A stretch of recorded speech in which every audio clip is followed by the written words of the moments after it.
Well, there's something I gotta tell you. I'm Chris Hansen with Dateline NBC, and we're doing a story on it. Now you're free to walk out of this house right now. To Catch a Predator, or TCaP for short. A show that I think got a lot more popular when sites like YouTube really took off and people started reacting to and poking fun at the predators that got busted on the show and, you know, memes.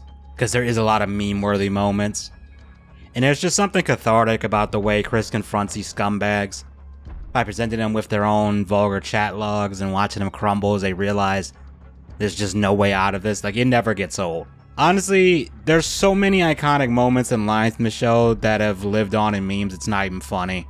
I mean, the phrase, "have a seat right over there," has become synonymous with predator catching at this point. With the series spanning from November of 2004 all the way to December of 2007, there are 20 episodes, and a lot of predators featured in them. For some reason I thought there were more than 20 episodes. It always felt like there was a lot more than that. Today, though, we're going to talk about what is probably the most infamous person on the show. One so infamous it started an ironic cult with him as the focus. No, I'm not making it up. So what are you up to tonight? Not a whole lot. Well, I'll tell you, for the last several days, you've been up to a lot. You're a pretty prolific chatter there. We're talking about Lorne Armstrong.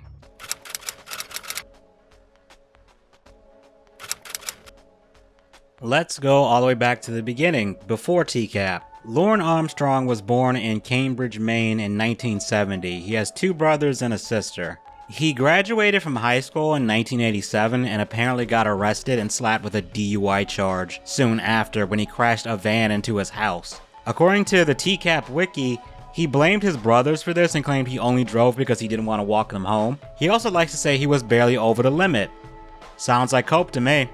Anyway, at some point he moved from Indiana to Washington State and got catfished by a woman claiming to like him.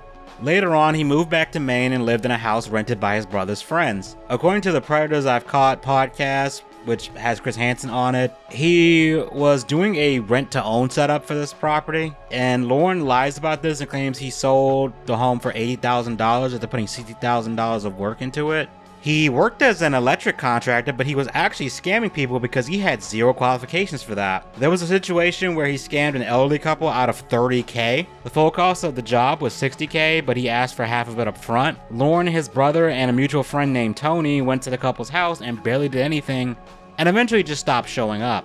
The elderly couple, they weren't going to take that lying down. They got the local district attorney on his ass, and Lorne had to run for the hills. The hills being Nashville, Tennessee. Here, Lorne fell on hard times, like living in a rundown apartment with no furniture and no bed. All he had was a dog named Bud, which he apparently named after his favorite beer, Bud Light. But yeah, dude was sleeping on the floor, and despite all of that, Lorne liked to get plastered and sing at karaoke bars. Like a lot of people, Lorne used the internet to escape his real-life situation. He was particularly fond of online Yahoo chat rooms. The wiki claims he was chatting with minors even before the TCaP sting, which unfortunately doesn't shock me. The Predators I've Caught podcast with Chris Hansen states that he tried to meet up with minors before the sting, and one of the co-hosts states that Lorne has had real victims, unfortunately. At this time, he did have 2 jobs. One as a car salesman, and the other was in a call center where he tried to get people to buy tickets for a Beatles cover band, and I guess he wasn't good at that because dude got fired. He later worked in a construction job at a church, but funnily enough, he got this job a couple of days before the sting.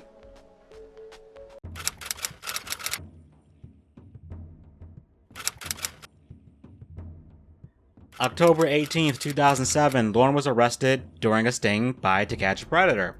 Funnily enough, this all took place on his 37th birthday. The operation took place in Bowling Green, Kentucky. So he was trying to meet with a decoy going under the name Kayla Princess 94. They were talking up a storm because Chris Hansen had what looked like an entire phone book's worth of chat logs. And the episode itself states that the logs ended up being 407 pages. It's one of the longest chat logs we've ever seen. 407 pages. I've read novels that were slimmer than this, holy shit. Hell, Lorne has written something with fewer pages than this. In the business, we call this foreshadowing. Before we get into that, there's something else I gotta mention. Lorne wasn't just talking to one decoy. No, the dude was talking to 3 different TCaP decoys at once. Yeah, you heard me. 3. In these chat logs, Lorne was very graphic despite talking to what he thought was a 13-year-old girl. He opened the conversation with Kayla, asking for her age, sex, and location. And obviously the decoy told them that they were 15, so there's no room for him to pull the "I didn't know their age" bullshit. To make matters worse, Lorne calls them cute and then says he's got 2 nieces that are 13, and I really hope he was never left alone with them. But Lorne would engage in roleplay with the decoy, and I don't think I need to elaborate any further on that. The conversation wasn't just through text. He also called this decoy. Listening to bits of these calls, the decoy sounded like a kid, like below 10. And in the parts I've heard, he refers to her as, quote, his baby girl. Yeah, he also sent nudes because of course he did. He goes on about how he loved her in a sense when it came to the topic of sex, and he would encourage the decoy to... Oh boy, he would encourage the decoy to masturbate as a way to experiment. Oh God! Why didn't anybody tell me? Right to jail, right away. Did I also forget to mention that he apparently did this within 2 hours of talking to the decoy? Yeah. We're dealing with a really sick motherfucker today, aren't we? But Lorne talked to the decoy for over a month and mentioned how he wanted to kidnap the girl from her home and bring her to his apartment. And again, I don't think I need to elaborate any further on what he was gonna do after that. But Lorne also became really possessive and even got insecure because the decoy claimed to have an ex-boyfriend. Yeah, dude was getting jealous over a 13-year-old. One other noteworthy thing is he would frequently refer to his genitals, both his and hers, as Mr. Penis and Mrs. Vagina. That is a sentence. That is a sentence. Anyway, he would try to educate her on sexual topics in general, which, yeah, that's some groomer shit, man. And from what I've seen, it sounds like Lorne's knowledge of sex is really limited. But Lorne was already professing his love for her within 6 days of talking, so he was down horrendous. He also asked her to delete all the chat logs because he knew if this ever got out, things would end horribly for him, which, I mean, they did, thankfully. Okay, delete your archives and remember, Mrs. Kayla Marie Armstrong, I love you more than anything. And there were also video calls too, and a certain trait was revealed. Lorne seems to have worn the same clothes every day and wore a Boston Red Sox hat all the time. The reason why will become obvious in a minute. But on to the actual sting operation. Lorne hopped into his truck and he had with him a cheap bracelet and a box of Trojan pleasure pack condoms, and he rode off to meet Kayla. Dude was so committed to doing this that he drove from Nashville, Tennessee to Bowling Green, Kentucky, which I actually went and looked it up. It's actually not as far as I thought it would be. Because according to online, the estimate, assuming you didn't make any stops along the way, is just a little over an hour. Of course, that's not factoring in traffic, but still. But let's actually break down how this thing went here, because oh man, this shit is a trip. So Lorne is beyond excited when he pulls up and sees the decoy at the door. I mean, just listen to him. Hey, I'm glad you could come. That "hey girl" is the stuff of nightmares, I swear. Girl. But the decoy leads him into the main room, and here we get to the real star of this episode, the massage chair.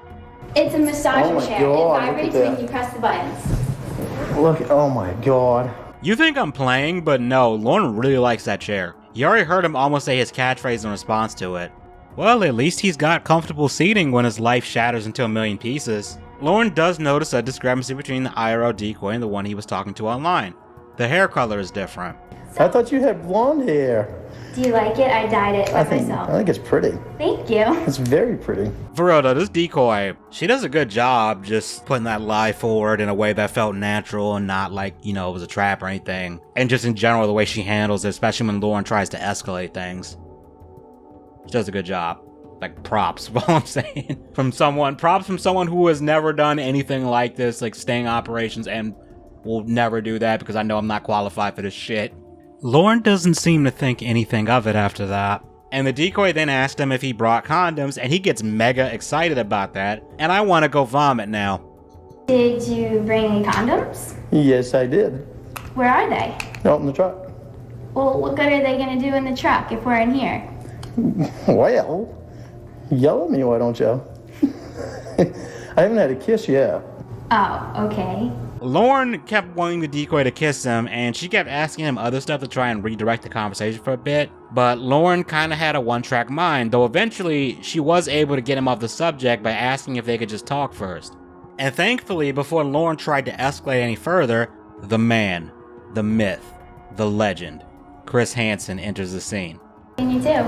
Good. You seem pretty comfortable there. Hi, sir. How are you? All right, how are you doing? What's happening? Not too much? Not too much. So what are you up to tonight? Not a whole lot. Something about the casual demeanor Chris has, I don't know, it just makes it funnier and it just works. Because he sounds like that guy at the office that starts a polite conversation with you when you're both in the break room or in front of the water cooler. And I don't think Lorne fully grasps the situation yet. I'm willing to bet he thinks that Chris is the girl's father or something. Also, and you probably noticed, and I probably don't even need to point this out, Chris has the chat logs ready to go. And goddamn, that's a fat ass stack. Holy shit, man. And Chris doesn't waste time getting down to business, and we quickly see Lorne's expression change. But like I said, he still doesn't fully understand the level of shit he's in. For the last several days, you've been up to a lot. You're a pretty prolific chatter there.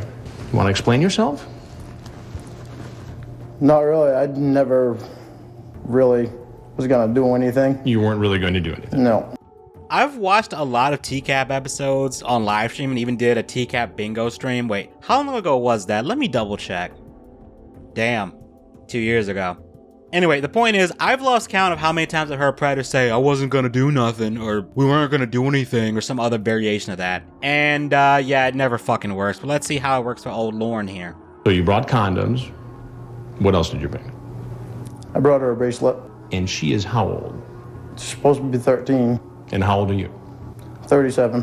Now, besides all this chat here, and we'll go through that in a minute, you also sent a whole bunch of pictures. Now, why would you think that's appropriate? It's not. It's not. The look of fear and regret on his face right here is fucking priceless. Dude is seriously regretting his life choices right now. But that's gonna pale in comparison to what happens at the end of this. Chris then confronts him over him telling the decoy to delete the chat logs, and Lorne gives a really pathetic excuse that I've seen a certain Akron goblin say to what he thinks are minors when he sends them nudes of himself. You tell her to delete her archives. I didn't want her to get in trouble by her parents. You talk about getting married to her. Getting married, she's 13. So I meant when she was 18. You were gonna marry her when she turned 18. What do you think ought to happen to you? I think I should go to counseling to get off the internet. I gotta do some things I can't do that. Oh my God. I remember in this video, it's been a while, probably over a year at this point. It was a video that Audentum did. Shout out to Audentum. He was breaking down a sting operation against Cyrex where he told what he thought was a minor that they could get in trouble if word got out of what they were doing. And it's a really just despicable tactic. I think despicable is underselling it. That people like this use because the only one that would actually get in any, meaningful trouble here is them. Because they're the adult in the situation. They shouldn't be sending nudes to a minor, obviously. Being Captain Obvious for a second. But it's just really scummy manipulative behavior because, of course, it's a kid. So kids aren't known for being the most, logical and rational. I mean, hell, most adults aren't either, to be fair. But even less so. I'm guessing this tactic is what causes a lot of kids who end up falling prey to these type of people to not say something until it's too late, unfortunately. So I'm gonna have to hop over to another upload of this episode because this one with the multicam has scenes in it that aren't in the one that's just the HD one focused on Lorne. And I really want to highlight some of this because at one point in this conversation, Chris asked Lorne if he has any kids. And his response is pretty eerie in the context of this conversation. You have kids? Today. No, unfortunately. Yeah. I've got nieces, though. Nieces. That I think the world of. Yeah, you talk about your nieces in the chat here. And you talk about how you like to spoil the nieces and how you would like to spoil this 13-year-old girl like you spoil your nieces. Yeah. Is this the way you spoil young women? No. Now, I couldn't find anything about him being weird around his nieces, but the fact that he said he unfortunately doesn't have any kids is disturbing, given what he was trying to do here. I think I speak for everyone on planet Earth that isn't Lorne. It's fortunate that he doesn't have any kids. And I don't know if his other relatives, like his brothers and stuff, have kids, but I just hope that since he's out of prison, he's not allowed to be anywhere near them. But Chris Hansen then asked a very important question that I'm sure anyone that watches this kind of stuff has asked before, either consciously or subconsciously. So what made you all of a sudden, for the first time, get online, chat up a 13-year-old girl, and drive up from Nashville to meet her for sex? I didn't. Lauren, you send her naked photos, you have an explicit conversation, and you bring condoms. What does that add up to? I know. And I just love how Chris immediately shuts Lorne down when he tries to say he wasn't here for sex. Like, come on, dude. Come on now, dog. Come on, man. He has the chat logs, points out the nudes you sent, and you admitted you have a box of condoms in your truck and a bracelet, and you were asking the decoy to kiss you. Like, come on. He got you in 4K, bro. This is 4K! How did they get you in 4K? Chris starts reading the chat aloud and points out Lorne's tactics, and you can just see Chris getting more and more frustrated with how Lorne answers his questions. At first, you seem like the Good Samaritan, the protector. Don't tell me your last name. Don't ever tell anyone from the internet your last name, okay? Okay, why? Because there are some real weirdos on here sometimes, and they might try to go looking for you. So don't ever tell them your last name, your address, your phone number, the town you live in, or the school you go to. You're one of those weirdos. I mean, was that some kind of a ruse to gain her trust? No, it wasn't. It wasn't. So how did it go from, hey, be careful, don't give anybody your last name, to, hi, here's some naked pictures of myself and I'm coming over with condoms? I don't know. You don't know. Well, you must know something. I mean, help me to understand this. I don't know What why. do you don't know? I even did. You don't know why you did it. Well, I think I know why you did it. You did it because you wanted to have sex with a 13-year-old girl. I don't think that. No, what? I don't think that was it. You don't think it was it? Well, why don't you help me out? Why don't you tell me what it was? Chris has got just infinitely more patience than me, because if I know you lying in my face, one of two things is gonna happen. I'm either gonna get really sarcastic with you and start mocking you while pointing out how you're lying, or I'm actually just gonna call you a fucking liar and start laying into you. I don't know if I could just sit back and watch somebody lie like this, especially when they know that I know they're full of shit. But Lorne then brings something up that will be very important in a little bit when we talk about his life after TCaP. And she seemed like somebody I could trust. You could trust. So when you say you spent 5 years on the internet, what, getting taken advantage of by women? In what way? In every way. For instance? I was up in Washington State. That's when I started going on the internet. When you lived in Washington State, you started going on the internet, and what happened? I met a girl, and she said her name was Amanda James, and she told me that her daughter was her niece, and that she was watching her niece. Well, she was actually had custody of her niece.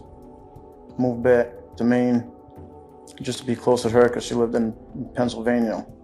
And I didn't date anyone. I didn't see anyone because of her. All right, so what happened? I got back to Maine, and I was talking to her on the phone, and she, my sister wanted to say hi to her, and my sister had been on the internet for a couple of years, and she was able to read people pretty good. And she got on the phone with her, and she, after she got off the phone, she was only on the phone with her for about 2 minutes, and she got off the phone with her and told me that she wasn't real. She wasn't real. She told me she was lying to me, and she'd been lying to me all along. Did you ever meet this woman? Did you send her money? I sent her money. I sent her all kinds of Dale Earnhardt things. Dale Earnhardt things. Dale Earnhardt Jr. things. She was Dale. The race car driver. Yeah. And so because you got taken advantage by a couple of women on the internet, you thought it was okay to take advantage of a 13-year-old girl on the internet? No, I didn't. You didn't? No. Yeah, that's the catfishing incident I mentioned earlier. And spoiler alert, this is not the last time he will be catfished. Just letting you know that right now, because we'll get into it a little bit later. But Chris starts flipping through the chat logs and keeps pointing out how long they are. And he highlights how Lorne acted like the older brother type at first, and then he started reading a particularly heinous section, and Lorne covers his face constantly because he knows he's cooked, boiled, fried even. And this goes on and on and on.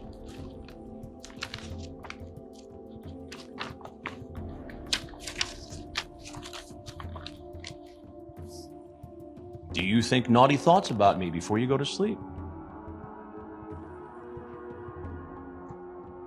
You talk about getting married to her. Getting married, she's 13. Huh? No, she was 18. Whoa, what do you mean she was 18? I meant when she was 18. Oh, you were going to marry her when she turned 18. But you're just going to have sex with her from the ages of 13 to 18 then. Are you excited about me or my penis?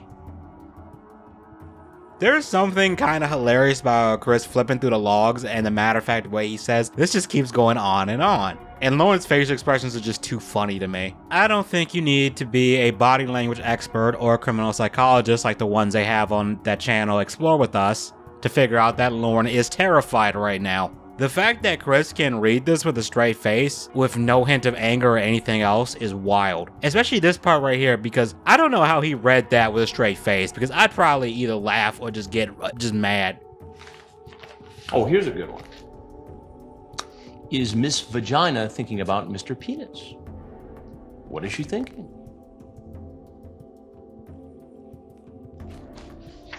What's up with that?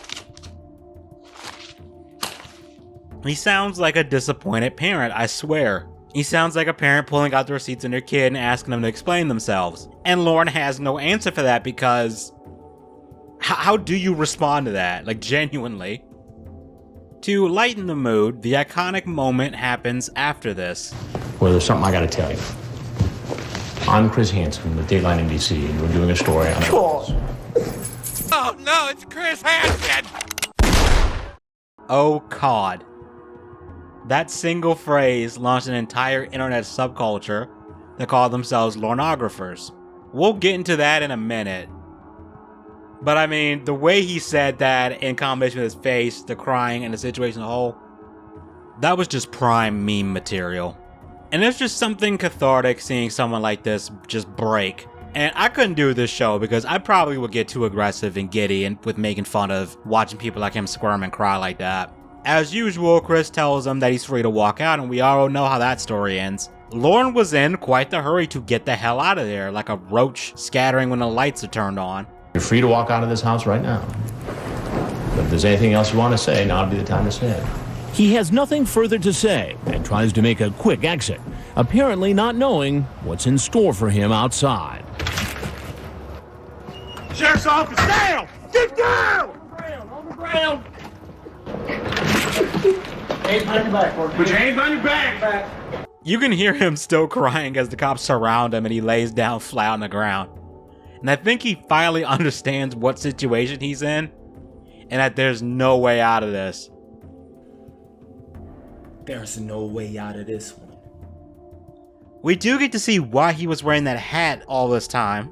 He's taken to the local police station where his car is searched. Well, in Mr. Armstrong's truck, we found some condoms, a variety pack, plus some jewelry. I believe you transmitted quite a few photographs. I'd like it returning. God damn, his hairline worse than Vegeta's. I don't think he ever stops crying either. But as far as I know, that's where all the footage ends. Lorne was charged with interstate travel with the intent of sex with a minor, attempted sexual contact with a minor, and for trying to produce child porn due to the fact that the police found a camera in his truck.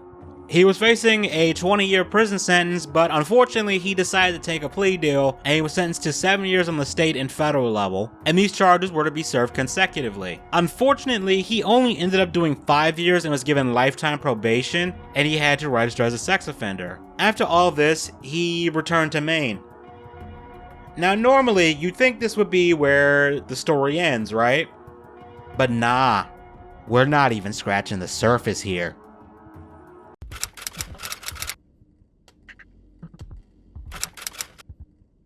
While Lorne was in prison, the guy wrote an entire 175-page book called Taken Abroad. I'll read the synopsis from the Books A Million website. This item is non-returnable. Preparing for his life after high school, Aaron enlists into the army, anxious to serve his country and fight for what he believed in. After losing his closest friend to a sniper, Aaron lost it while in the field and spent 3 months in a psychiatric ward until being shipped home. Once home, he falls in love with Brooke, a girl that he meets on a blind date. Not long after getting engaged, he begins having nightmares of his time in the Iraqi war, but puts it off as nothing serious. When the nightmares become more intense, Brooke talks to Aaron about seeing a psychiatrist, and because of the deep love that Aaron has for his family, he agrees. Unfortunately, the intense sessions with the psychiatrist don't help, and the nightmares begin to affect Aaron further. Aaron can no longer fight the right and wrong of the murders he's about to commit. In the end, justice is served with a heartbreaking death that Aaron did not plan on. Okay, I want to point out that there is no period at the part mentioning this is a non-returnable item. There's also an extra space in the last line between is and served for some reason. The summary has some really just weirdly put together sentences like Aaron can no longer fight the right and wrong of the murders he's about to commit. If it's a murder, chances are there's probably no right part of it. And would you be shocked if I told you the book has a 1.9 star rating and the most positive review of the book is ironic and full of references to TCaP? In fact, I think I found one review that gave it 5 stars that doesn't sound ironic at all, and it's downvoted to hell. Obviously, I wasn't about to buy this shit to find out how awful it is because I ain't trying to give a pedophile money. But there's a review on the site Temple of TCaP, and judging from the title, the author of the review fucking hated it. To summarize, it sounds like Aaron, our protagonist, goes to the army, spends 3 months in a psychiatric ward before flying home. The review mentions that sex is involved, and from the little excerpt they posted, yeah, I don't think Lorne can write a good sex scene. I'm not gonna read this entire review to you guys for the sake of time. But in the story, Aaron ends up killing 6 women and then delivers a speech where, according to a reviewer, he's described as giving it with an evilness in his eyes. And then he's shot. He was trying to kill a 7th person, the love interest, Brooke. She's present for this and, quote, closed Aaron's eyes and then ran her hand across his cheek. The review then mentions that Brooke then went and lived a life of celibacy. Okay. Oh, and Brooke, the love interest, is the one who actually shot him. The review also mentions that Aaron not only killed these women, but raped them too. And the book, or at least according to this reviewer, treats his death as heartbreaking and tragic somehow. Okay. Some mad lads on a channel named Andrew Burkett made 16 streams of them going through the book. And each of these streams, with the exception of 2 of them, are all over an hour long. And some are over 2 hours long. And I don't think I have the time right now to sit down and go through all of this because, I mean, it's 16 parts long, and parts 2 and 3, if you put them together, are 5 hours long. So for the sake of brevity and my sanity, we're just gonna move on. I'll link them in the description if you want to have a listen. But this book didn't do so hot because Lorne had to file for bankruptcy in 2017. And apparently the book failed so horribly that he only earned around $15. Which, yeah. Damn. That's horrible. And that's not the only thing Lorne wrote. He kept a journal of life in prison. In 2023, a full version of it was uploaded to the Temple of TCaP website by a user named Not Kayla. But in this journal, Lorne blames NBC and the cops and claims that they somehow talked him into committing the crime for the sake of TV. He claimed that Perverted Justice, which is the group that Hanson was working with to, do this stuff, manipulated him into talking sexually to the decoy. So yeah, zero accountability, no accountability found here. And when the other inmates found out who he was, he found himself in protective custody. In the journal, he mentions that when he was first brought into prison, he cried so much that the other inmates threatened to kick his ass if he didn't shut the hell up. And this is before they knew what he was in for. While he was in prison, he decided to waste everybody's time on trying to sue and dig his way out of the situation. And in October of 2009, he filed a pro se motion and claimed his public defender wasn't doing a good job and that his lawyer should have used an entrapment defense, and they didn't explain the consequences of him accepting the plea deal. And Lorne also claimed the defender should have used, quote, the media tag-along defense, which is not a real thing and appears to be something Lorne just made up. And some speculate that he was angry at Hansen for exposing him on TV more than anything. The court denied the motion, and in 2011 he tried to appeal it again, and he kept claiming his lawyer didn't explain things properly or didn't provide him a good enough defense. And he even tried to introduce new evidence, but the appeal was effectively tossed in the trash and not considered. Shut the fuck up. No one cares. Know your fucking place, trash. He tried to sue NBC for $80 million and claimed that he was lured to the sting house and claimed the decoy knew he was vulnerable and that NBC took advantage of him. Of course, this was also thrown out too, but Lorne is nothing if not persistent because he tried to contest it again by filing a response in opposition, and that was thrown out too. He then tried again with the US Court of Appeals for the 6th Circuit, and he actually won. Yes. If at first you don't succeed, try again, eventually you'll win. No, just kidding, of course not. They told him to get that shit out of here. Shut the fuck up. No one cares. Know your fucking place, trash. But a month later, he filed a motion for shock probation, which allowed him to have his state sentence reduced. But since he still had that federal charge, he had to go to a federal prison to serve the rest of his sentence for that. And as stated earlier, he did have to register as a sex offender. Well, he sat in prison, an online community called Lornographers that would ironically see Lorne as some sort of god, and they created the Church of Cawd. Yes, that's what they called it, the Church of Cawd, with their holy text being the Holy Lornography, which was the fucking chat logs between Lorne and the decoy. I'm sorry, this shit is just so crazy. I love the internet, never change. Give me a minute. Oh, fucking hell. And a certain someone was very big on the scene at the time. Based Shaman. Yeah, the Bass Shaman who did the Young Cyrax rap songs that were a million times better than any of the shit Rax has put out. Yeah, that Bass Shaman. Dude recorded a full audiobook of the chat logs. And Bass Shaman would do music parodies of Lorne too, where he would try to dress up like him wearing a mask and just would say goofy shit. Unfortunately though, it seems like Bass Shaman's channels are gone. I have no idea what the hell happened there. And I can't find any good archives of it. I've seen a couple of the Young Cyrax stuff get archived, but yeah, it might be lost media.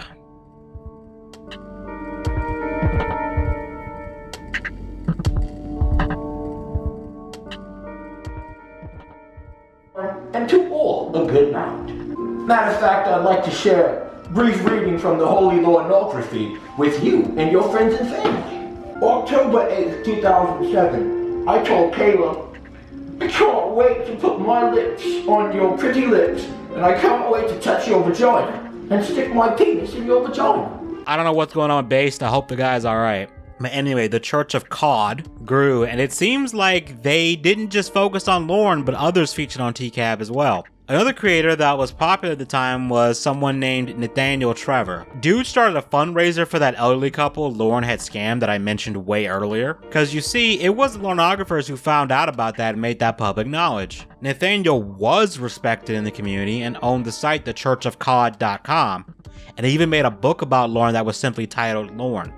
Notice I said was respected, because that fell apart when instead of giving the money he raised for the elderly couple to them, he pocketed it for himself and started harassing others that spoke out against him. But then another person found his docs and told him they would share it if he didn't walk away. And this event, I think, was basically the downfall of the whole Church of Cawd online community, and from what I've heard, it led to Bass Shaman leaving and never coming back or doing TCaP stuff again. However, a Church of Cawd member went to Lorne's house, and this actually led to another member getting an interview with him. In this interview, Lorne refused to take responsibility, and he claimed that he isn't attracted to minors, despite the chat saying otherwise. Basically, it's the same thing he tried to do in a lawsuit and what he was writing in his journals. But Lorne decided to make a YouTube channel in April of 2016.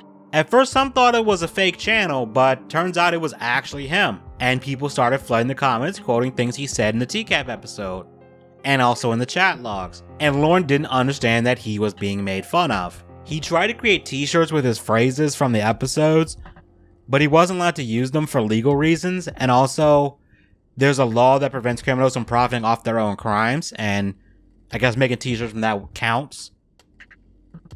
But eventually, someone left a comment telling him that the people leaving comments were mocking him and weren't actually fans of his. He addressed this on his channel and tried to ask his audience if it was true, and given how this is the last thing he uploaded, yeah, it was probably true. It might also be the fact that he failed to pay the subscription for the web monitoring software that is part of, him being a registered sex offender, and because of that, he wasn't allowed access to the internet.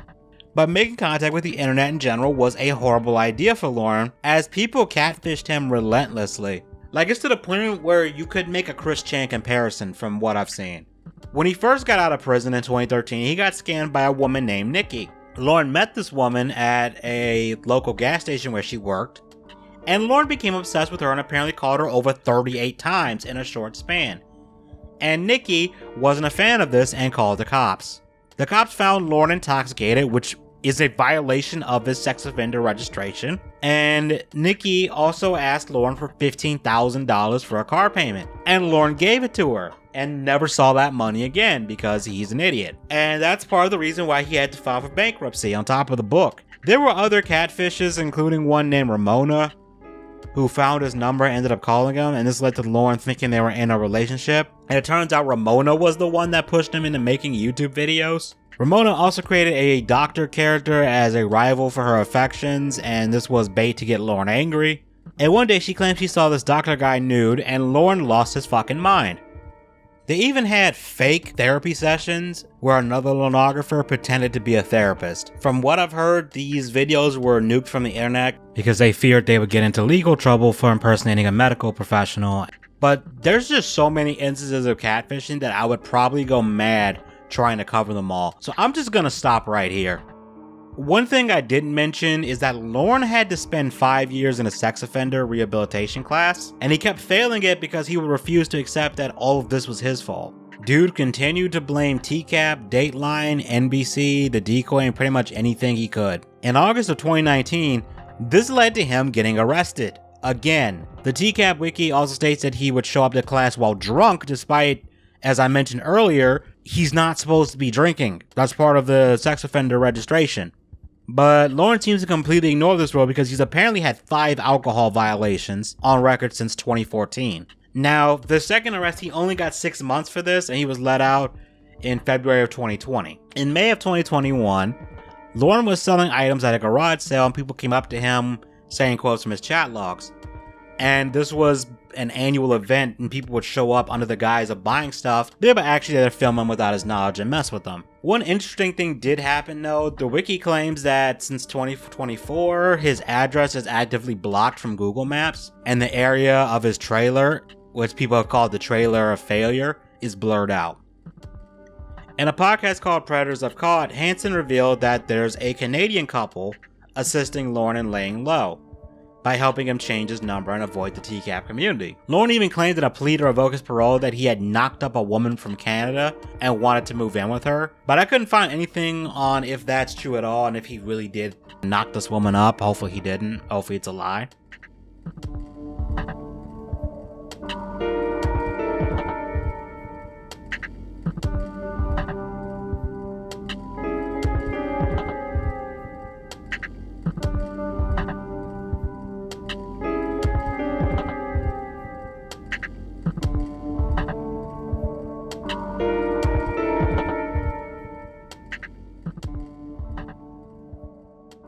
I'm just gonna press X to doubt on that. Hansen also mentioned one of the reasons why Lorne failed his sex offender therapy classes was because he admitted to... oh boy. He admitted to being aroused by a 9-year-old girl in a short skirt that was singing the American anthem on TV. Once a pedo, always a pedo. Even to this day, as far as I know, this dude hasn't passed his sex offender therapy classes. So that's a semi-abridged version of the story of Lorne. I skipped over a lot of the catfishing sagas because They get pretty elaborate with a bunch of different characters, kind of like Chris Chan. Final thoughts on Lorne is the guy hasn't learned a damn thing. Hopefully he never offends again, or at least if he does, it's a sting operation that leads to him going back to jail. For life. Like he should have been the first time. But let me know what you guys think. Are you guys followers of the Church of Cawd? Have you read the Holy Lornography? That is so wild. Oh man, that's nuts. But let me know if you guys would like me to cover any other predators that we're calling the show. I don't know if any other ones have really interesting stories. But let me know what you guys think, and I'll see you in a future video.